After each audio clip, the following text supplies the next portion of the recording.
कि एक बार ब्रह्मा जी ने राजा दक्ष को प्रजापति बनाया, प्रजापति बना दिया तो सम्मान समारोह रखा। सम्मान समारोह में सबको बुलाया, ब्रह्मा जी को भी बुलाया, भगवान शंकर को भी बुलाया, विष्णु भगवान भी आए, सब देवता आए। अच्छा, नेताओं की आदत होती है कभी भी सम्मान समारोह हो देरी से आएंगे ताकि लोग इंतजार करें। सम्मान समारोह में सब देवता पहले पहुंच गए, पर ये प्रजापति दक्ष थोड़ा देर से आए। सब देवता खड़े हो गए, ब्रह्मा जी खड़े नहीं हुए, विष्णु भगवान खड़े नहीं हुए। ब्रह्मा जी ने सोचा हम तो बाप हैं, हम क्यों खड़े हो। विष्णु भगवान ने सोचा वाह हम तो दादाजी हैं, हम क्यों खड़े हो। भोले बाबा ने सोचा हम इन दोनों में कौन से भेद है, ये दो ही रूप हमारे ही है, तो हम काय को खड़े हो, हम भी तो दामाद हैं। वो भी बैठे रहे। राजा दक्ष ने चारों तरफ नगाहे को घुमाया, सोई देखा कि सब खड़े हुए हैं सम्मान में, बस 3 लोग बैठे हुए हैं। तो राजा दक्ष की नजर जहां गई तो इनके उद्घोषण भाषण होने के बाद में इनने पहले ही ठोक दिए, नाराज हो गए शंकर जी के ऊपर। और जैसे ही सिंहासन पर राजा दक्ष बैठे, सोई बोलने लगा, सुनो सुनो सुनो देवताओं सुनो। आप देवता चौंक गए कि भैया इनके प्रवचन तो बाद में होने थे, पहले ही काय को ठोकने लगे, कोई बड़ी बात है। सब शांत हो गए। हाँ भैया बताओ। भैया सावधान होकर सुन लो सब लोग, एक बात हम कहना चाहते हैं, विशिष्ट सम्मानीय लोगों में एक भी अगर असभ्य आदमी आ जाता है तो सभा का माहौल खराब हो जाता है। अब सब अपने एक दूसरे की तरफ देखने लगे, भैया इसमें कौन सा आदमी खराब आ गया। लेकिन राजा दक्ष नहीं रुका। सुनो, अरे तुम इधर उधर क्या देख रहे हो, तुम्हें दिखाई नहीं पड़ता कि नंगा शिव न बैठने का ज्ञान है न उठने का ज्ञान है, दिन भर भूत प्रेतों के संग रहता है, इसकी हालत भी और आदत भी भूतों जैसी हो गई। तो किसी ने राजा दक्ष से धीरे से कहा कि वाह तुम्हें इतने अवगुण दिखाई पड़ रहे, तो अपनी बेटी का विवाह क्यों किया, इतने ही अवगुण थे तो बेटी का विवाह न करते। राजा दक्ष ने कहा, कहां हमारी सुकुमारी सुंदर कन्या और कहां ये मरकट लोचन वाला शिव, कहीं हम अपनी बेटी का विवाह इसके साथ करते। वो तो पिताजी की आज्ञा थी सो कर दिया, पर आज के बाद हम कह रहे हैं, ध्यान से सुन लो, आज के बाद किसी भी यज्ञ में किसी भी आयोजन में भगवान शंकर का कोई भाग नहीं। बहुत देर तक तो शंकर जी चुप रहे, नंदी जी तमतमाते रहे। नंदी जी धीरे से उठ के बोले, अगर आपकी आज्ञा हो तो इन्हें मजा चखा दे। शंकर जी बोले, चुप रहो, शादी की गालियां हैं, किसी को विवाह के समय मिलती हैं, हमें बाद तक मिल रही है। ससुर साहब है, चुप रहो, कुछ बोलना नहीं। लेकिन जब नहीं रहा गया, बार बार उसने जो है भगवान शंकर की निंदा की। अब तो नंदी से नहीं रहा गया, भगवान शंकर की निंदा सुन ली सो तमक कर नंदी खड़े हो गए। हे राजा दक्ष, जब से आया है बक बक बक बक बक बक कर रहा है, जा हम भी श्राप देते हैं, तेरा मुंह बकरे का लग जाए। तो राजा दक्ष तो कुछ नहीं बोले। राजा दक्ष की तरफ से भृगु जी ने अपनी डांडी पर हाथ फेरा, बोले, ए नंदी तुझे क्या लेना देना, ये ससुर दामाद का मामला था, तू क्यों बोला। जाओ, हम भी श्राप देते हैं, भगवान शंकर के जितने भी गण हैं सभी के सभी गण पाखंडी हो जाएं।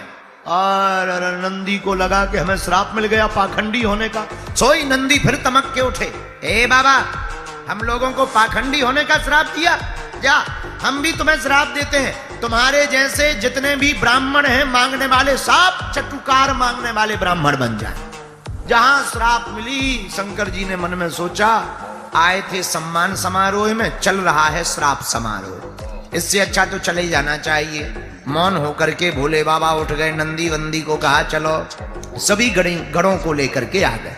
लेकिन आ तो गए, पर भोले बाबा से सीखो, जितने भी शादीशुदा लोग बैठे, आते ही पत्नी पे नहीं भड़के तो तुम्हारे पिताजी ऐसे वैसे हैं ये वो, नहीं, चुप हो गए, जब मौका आएगा तब बताएंगे। बहुत दिन बीत गए। राजा दक्ष ने भगवान शंकर से अपमान का बदला, अपमानित करने के लिए भगवान शंकर को एक यज्ञ के आयोजन को ठाना, यज्ञ किया, सबको निमंत्रण दिया, भोले बाबा को निमंत्रण नहीं दिया। बोलो सीताराम। सब देवता आए पर शंकर जी को नहीं बुलाया। अच्छा, देवताओं को पता था कि सबको बुलाया है, शंकर जी को नहीं बुलाया है, फिर भी देवता इतने विचित्र हैं, हमेशा जले पर नमक छिड़कने का काम पड़ोसी करता है। देवताओं को पता है भोले बाबा को निमंत्रण नहीं दिया, फिर भी ये जितने विमान हैं सबके सब विमान कैलाश पर्वत से ही ले जा रहे हैं। भोले बाबा तो ध्यान में बैठे, पर सती जी सुबह से देख रही, लगातार विमान निकल रहे यहां से।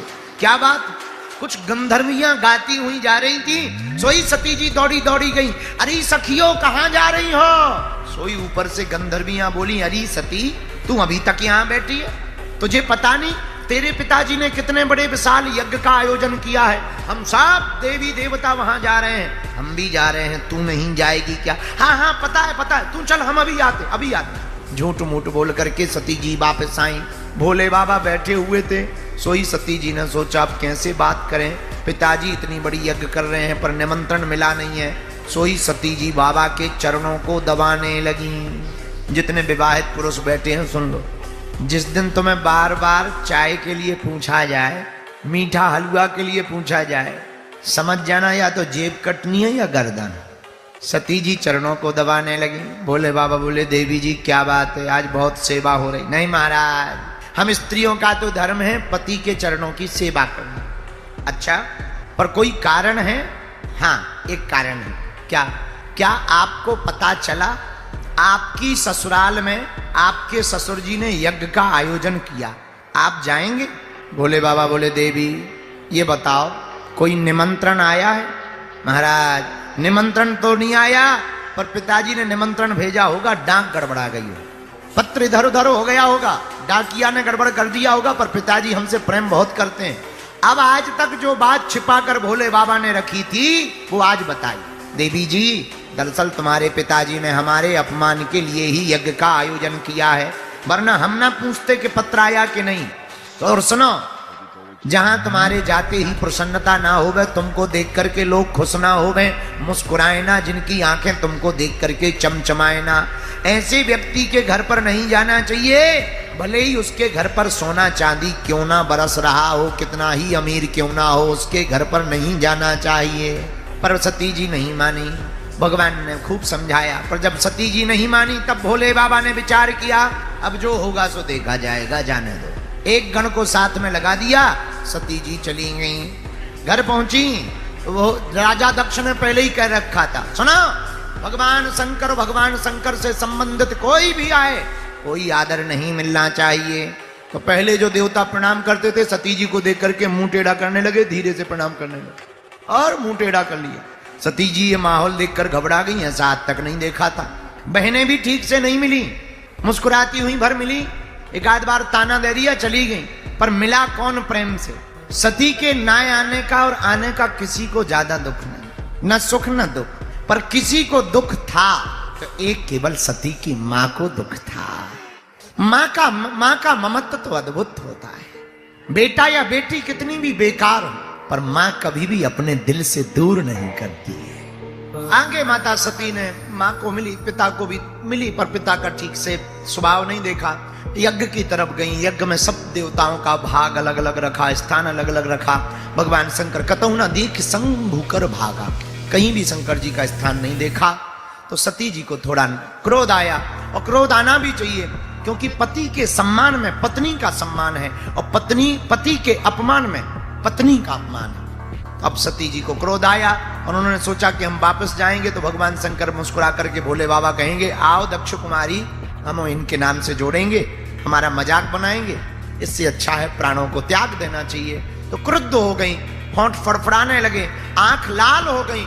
मारे क्रोध के माता सती ने अपने पिता को ही खूब भला बुरा सुनाया कि आपने भला नहीं किया, ठीक नहीं किया, भगवान विश्वनाथ के भाग को आपने नहीं रखा, उनका सम्मान नहीं दिया, अपमान किया। अब मैं वापस नहीं जाऊंगी, मैं जाऊंगी तो मैं एक शिवद्रोही की बेटी कहलाऊंगी, इसलिए मुझे जीना नहीं है। अब तुम्हें बहुत पछताना पड़ेगा पिताजी, पिता कहने लायक भी नहीं हो। बहुत सी बातें माता सती ने कही।